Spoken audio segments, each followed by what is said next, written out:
Allez, Jacques, aujourd'hui, on s'intéresse aux collections de cartes postales anciennes. C'est un véritable univers que celui du collectionneur de cartes postales, n'est-ce pas? Oui, tout à fait. Donc, les cartes postales, aujourd'hui, on est sur une photo, un texto. Avant, c'était une carte et une écriture. Mais aujourd'hui, on peut découvrir finalement le monde de façon virtuelle, très rapide. Et on va dire au début du siècle ou dans la première moitié du XXe siècle, la carte postale était aussi un outil. Elle permettait de voyager et de connaître des choses qu'on n'aurait jamais eu accès. Alors, d'abord, la carte postale, ce qu'on sait un petit peu moins, c'est que c'est vraiment un univers à part pour les collectionneurs. Et les cartes postales, elles peuvent être recherchées sur différents modèles. Ça va être parfois sur le thème des illustrateurs, ça va être parfois sur le thème de l'aviation, ça va être aussi les métiers qu'on va pouvoir découvrir. Et la fourchette de prix, elle va être vraiment très importante. Elle va aller de quelques euros et parfois à quelques milliers d'euros. Et une carte postale, avant tout, ça sera finalement la fraîcheur de la carte qui sera importante, le thème qui va être important, et également l'état de conservation. C'est quoi la fraîcheur d'une carte, Jacques? La fraîcheur d'une carte, si elle n'est pas abîmée. la fraîcheur d'une carte, c'est qu'elle ne soit pas abîmée, qu'elle n'ait pas eu de pliure, qu'elle n'ait pas l'écart qui soit abîmé. Et une carte qui va avoir une grosse cote, si elle est déchirée, ou parfois on en trouve dans les greniers où elles ont été un petit peu mangées, là, ça perd 80 ou 90% de valeur. Une carte de valeur sera une carte qui sera en bon état. Moi, vous m'avez prêté, à travers la Normandie, le battage des grains à la trépineuse, avec une belle photo de groupe.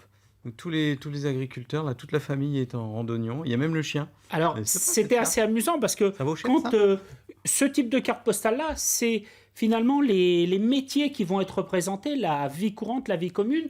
Et sur ce type de carte où on a une action qui est un petit peu particulière, ça va être sur quelques dizaines d'euros. Ce type de carte-là va valoir entre 20, 30, voire 50 euros.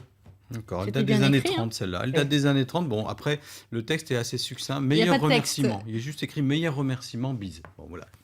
C'est sobre. Il est vrai que parfois on a des textes qui sont très courts. Hein. Là, j'en ai plusieurs. Ici, c'est marqué bon souvenir, amitié. Sur celle d'avant, merci de votre carte. Et celle d'après.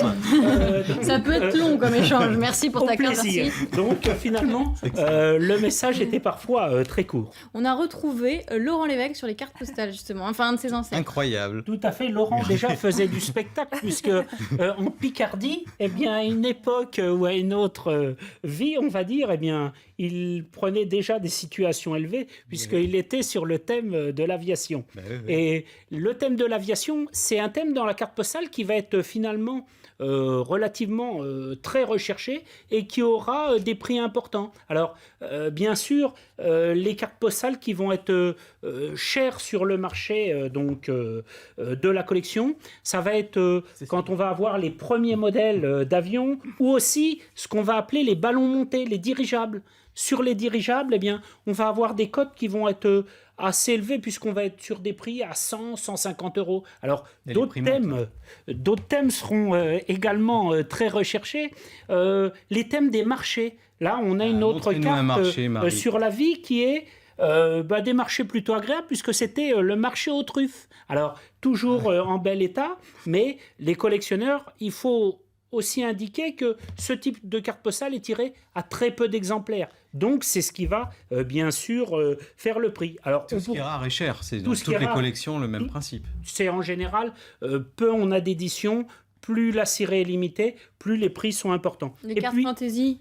On va avoir aussi des cartes fantasy. On va avoir des cartes qui vont être assez amusantes, qui étaient déjà les mannequins vedettes de l'époque, en 1930, eh bien, On va la mettre là, Jacques, regardez, on va la mettre au milieu. Un peu plus tard, le mannequin vedette de on l'époque, ça trouvera, mérite un gros plan, quand même. on trouvera des cartes postales amusantes de plage où les mannequins seront dénudés, mais en 1930, eh bien, Laurent, il en a là, non? des choses plus rubanées. C'est vrai qu'ils sont allés plus loin dans la fantaisie depuis ce mannequin-là. Depuis ce mannequin-là. Alors, on peut également montrer une légère évolution. On y reviendra tout à l'heure pour les illustrateurs. Ça, je vais la faire passer à Marie parce que ça vaut cher, ça. Celle-là, c'est une carte donc d'illustrateur. C'est une carte où on voit le peintre Domergue et qui représente aussi le Tour de France. Et cette carte postale, ça va être des prix quand même qui vont être relativement élevés. Dès qu'on va toucher les illustrateurs, on sera sur des prix qui seront entre 200 et 300 euros. Mais on va avoir la Rolls.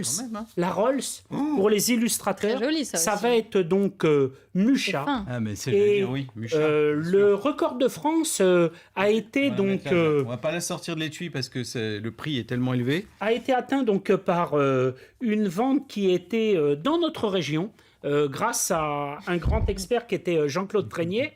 Et la carte de Mucha, ça vaut quand même entre 2000 et 4300 euros, je crois, pour un des plus grands records. Et là, Laurent, il en a une pour vous qui coûte cher. Et celle-là, combien vous m'en donnez, Jacques? Celle-ci, elle va valoir très cher avec les années. Elle sera très chère parce que finalement, moi aussi, j'ai mon bon plan. Et ça, c'est le bon plan pour l'avenir.